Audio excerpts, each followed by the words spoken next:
But first tonight, to justice at last for the two Leeds United fans brutally murdered in Turkey before a UEFA Cup match 10 years ago. The four killers of Kevin Speight and Christopher Loftus have lost their final appeal at the Supreme Court in Istanbul, and they've been sent back to jail for a total of nearly 30 years. It's the end of a decade of anguish for the families, and we're joined in the studio live tonight by Christopher's brother Andy. Thank you so much for coming and talking to us. What's your overriding emotion tonight? Are you still bitter, or are you just relieved everything seems to have come to an end? We're obviously very relieved that, that something seems to be done now. They are behind bars, rightfully as they should be. But we've obviously still got a lot of anger that we just don't feel like we had any support. We've 10.5 years now, and we've only just got them behind bars. There were no help from police from West Yorkshire who were actually there, trained spotters. They never give evidence at the trial, so they had massively reduced sentences because of that, because they said it was all provocation from us. At the inquest over in Leeds, they swore on oath that we did nothing. We just come out of a bar, we'd had a few beers, we'd come out of a bar and we were attacked. I think they even said themselves that there was up to 500 people attacking us at the time. You were actually there, weren't you, on that night, that awful night, hard to believe, 10.5 years ago, and you were absolutely adamant that it was no provocation at all. That's right, yeah. Basically, we were going away from the main areas, the main Taksim Square area, because we were going to head back towards the hotel and just watch the games that were on that night, the football. We'd called into a bar, we had a few beers. I just left with my elder brother at the time because he wasn't feeling well to go back, and as people were arriving back at the hotel, they told me what was happening, and that's when I jumped in a taxi and went back down there to see what was going on. Well, you've had support from your local MP, Fabian Hamilton. This is what he had to tell us a little earlier today.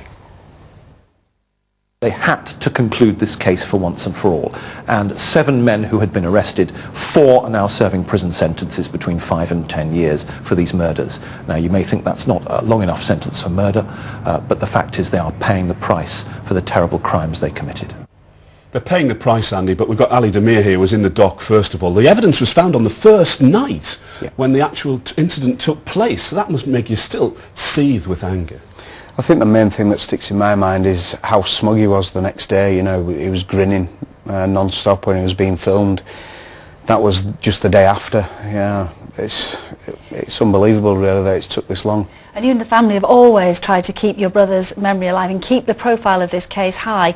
In fact, you recently held anniversary events, didn't you? The people came down and there's the wall of remembrance, and you've also raised a lot of money for charity in his name. Yeah, we have. We've always, every year we all go out, the people who are actually there, we all go for a drink, and we do come together in that way, but we decided because it was the 10th anniversary, we'd try and make something good out of it. So we did a lot of charity events for Candlelighters, Children's Cancer Charity, and I think so far we've raised something like about 130,000 for them. That's a great legacy for your brother Andy. It is, yeah, it's brilliant, yeah. Thank you so much for coming and talking to us tonight, and hopefully getting closure at last after 10 years. Thank you so much. Thank you. Chris Loftus and Kevin Speight were killed in April 2000, just before Leeds played the Turkish team Galatasaray. Well, today we learnt that 2 men convicted of their killing but allowed to remain free have been rearrested and put in prison. In a moment we'll be getting reaction from Chris's brother, who's with us in the studio. But first, Emma Glasby has the background to the story. Football in Turkey, and especially Galatasaray, is intimidating. So the arrival of Leeds United fans in April 2000 for a UEFA Cup match was always a flashpoint. But no one could have anticipated this. Christopher Loftus and Kevin Speight were out in Istanbul the night before the game. A row had broken out between rival fans, reportedly over comments about the Turkish flag. The 2 men were attacked with machetes. One died on the scene, the other in hospital. Those involved served only months in jail and were released on bail for several years. The campaign to send them back to prison was headed by Leeds MP Fabian Hamilton. For him, at last justice. Well, I think it's very significant because up till now, these men that have just been put back behind bars were free on bail pending an appeal for 7 years. And obviously that's caused a great deal of anxiety to the families, including my constituents in Leeds North East. So I am very pleased. 10 years after the murders, in April this year, Leeds United fans held their own vigil. They made it clear this would never be forgotten. Kevin and Christopher were ardent Leeds United fans. Fellow supporters actually joined in the campaign for justice in support of their families and even erected this memorial to the two men. Justice has been achieved, but for the families of the two men, too late and at such a cost. Emma Glasby, BBC Look North, Leeds. So that's the background. Let's get more on today's developments now and why the Turkish authorities have suddenly jailed two men after more than a decade of campaigning. Jonathan Head is the BBC's correspondent in Istanbul. Tell us, Jonathan, exactly what has happened today. Well, what we know is what we've been told by the police, and I have to say the facts are pretty thin on the ground, and by lawyers involved. Süleyman Gökhan Güven, one of the men convicted originally back in 2002 and given only a 3-month sentence, and then given a 10-year sentence in 2007 at one of the long-running kind of re-episodes of this judicial process, was captured by the police earlier this week. They also captured Ali Baydar, another of the men sentenced in 2007. He got a 6-year sentence.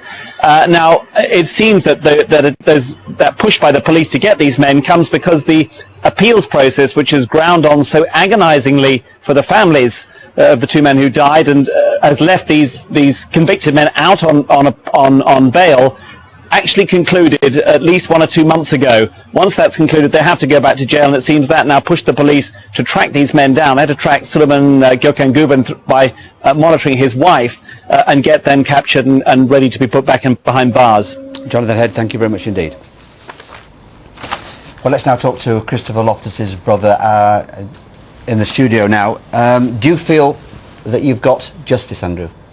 It's a step in the right direction, you know. Obviously we wanted to see somebody behind bars for this, but it's just baffling how it's took 10.5 years to get to this point we are now. It's, you know...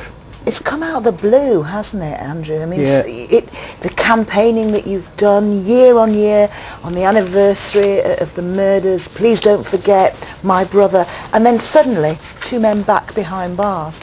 How are you feeling tonight? There's obviously a lot of relief there, but you know, there's a lot of anger there that from the day one we were always perceived to be the bad guys. You know, we'd besmirched the flag, we'd touched women, we'd done all sorts of things, you know, and West Yorkshire Police, who were actually there, says, you know, under oath that we did nothing, it was an unprovoked attack. We later found out that we'd actually been stalked through the day. There were young kids who were they were doing the shoe shine on the streets. They had all the knives. They were just watching us and waiting for the right opportunity to get us, you know. We drifted away from a main group of Leeds fans, went into a bar, probably 20-25 of us, just having a few drinks there, and we were basically, as intention was to head back to the hotel and watch the rest of the games that were on that night. I was there on that night, Andy, and I've never seen anything quite as intimidating as that. And yet, throughout all of this now, it says something about Leeds United fans, because they have refused to let this go, haven't they? They must have helped you get your justice. Yeah, they have. Like you just touched on, we've done a lot of charity events over the last 12 months. You know, we've raised over 130,000 for a children's cancer charity, and the amount of people that have come from all over the country, you know, and even when I went to New York this year, all the New York whites, they all came and met us. Because they were determined that your brother and that Kevin's lives would never be forgotten. Yeah. And you must feel in some way that you can move on, or will that bitterness always remain? I think it will, in a sense that, like I say, we've always been portrayed as though we did something wrong.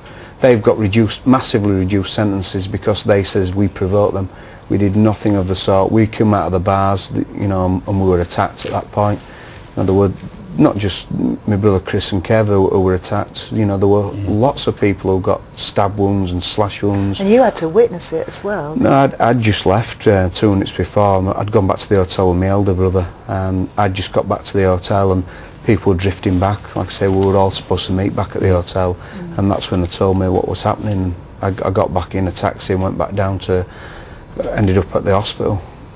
Well, 10 years on, two of the men are back in prison, and I know you will continue raising money and remembering your brother and his friend. We will do, yeah. Andy, thanks for joining us. Thank you.